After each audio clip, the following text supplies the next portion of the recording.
Hey y'all, coming to you from the international headquarters, ScottieDTV, but I was out at Steve Holcomb Pro Auto Custom Interiors just as they were finishing up this 1940 Ford Convertible I think y'all are going to like. Let me get the camera turned around, we'll take a quick look at it. Steve? Scotty? How are you, brother? I'm good, tired. Yeah. You got a street rod here. It is, it's pretty cool, those street rods. Yeah. So, yeah, you don't get a whole lot of them, especially like this one. Right on. Yeah, no hood and a big HEMI.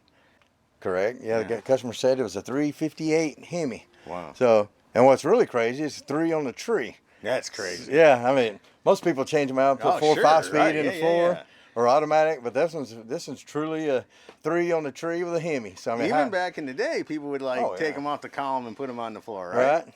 No, that is very cool. And then, like they say, a Ford and a Ford, a Chevy and a Chevy, and a HEMI and anything. Right. Yeah, you can get away with a HEMI with whatever you want to put it in. Right. And with no hood on it, it begs the question: should you even put a hood on it, right? He does have a hood because he got all the hinges, but yeah, it looks cool. Just you got a big old HEMI, right? That's what I'm saying. You know, and you said, "What do you think?" I was like, "I think it doesn't have that hood in the way. It's better for us." Right? Yeah. No, cool car. What is it?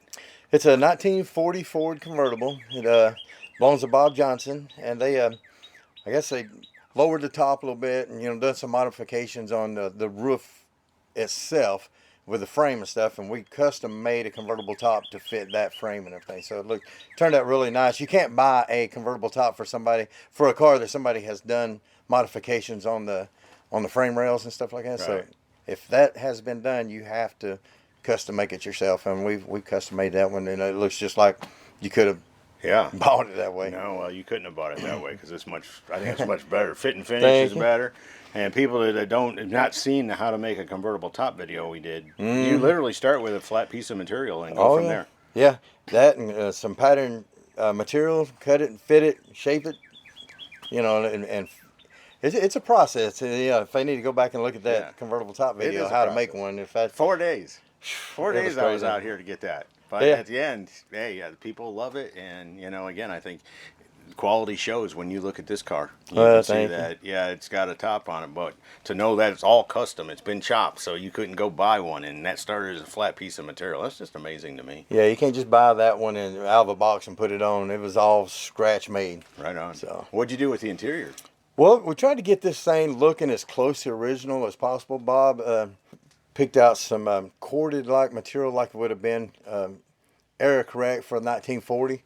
And then we put a dark brown leather. It's actually called chocolate brown leather all around it. So, and then modified the seats. We took all the original old frame. The back one's actually completely remade. And didn't use any springs or anything. We handmade all the back seat to make it look like the front seats.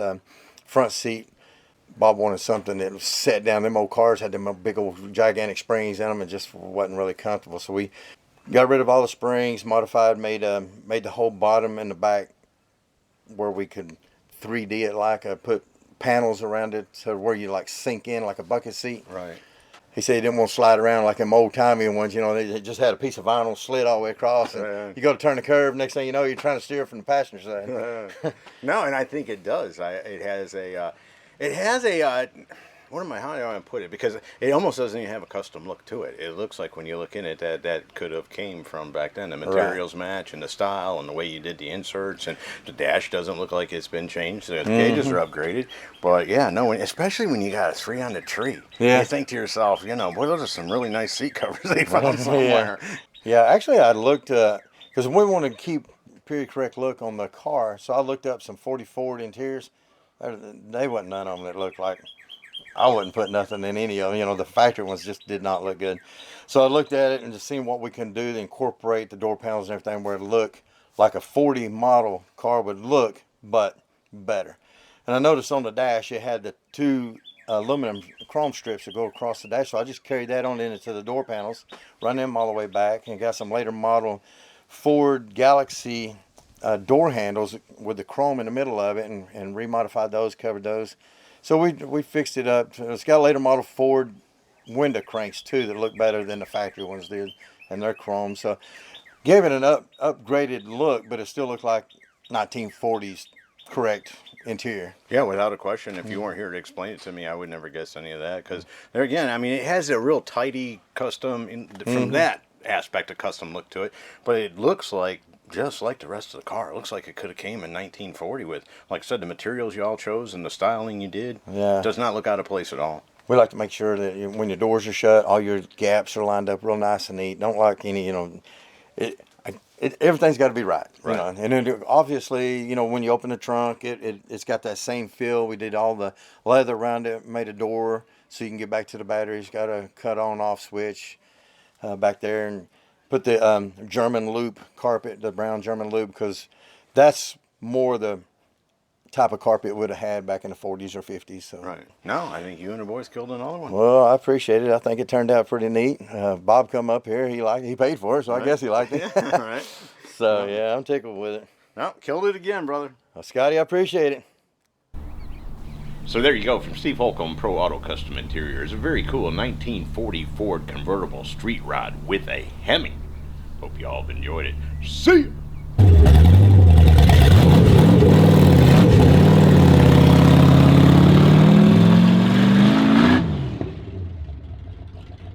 Hey y'all, make sure you subscribe to this channel and visit ScottieDTV.com for an easy way to search the hundreds of videos I have posted. Either click the link in the description or the one at the end of this video.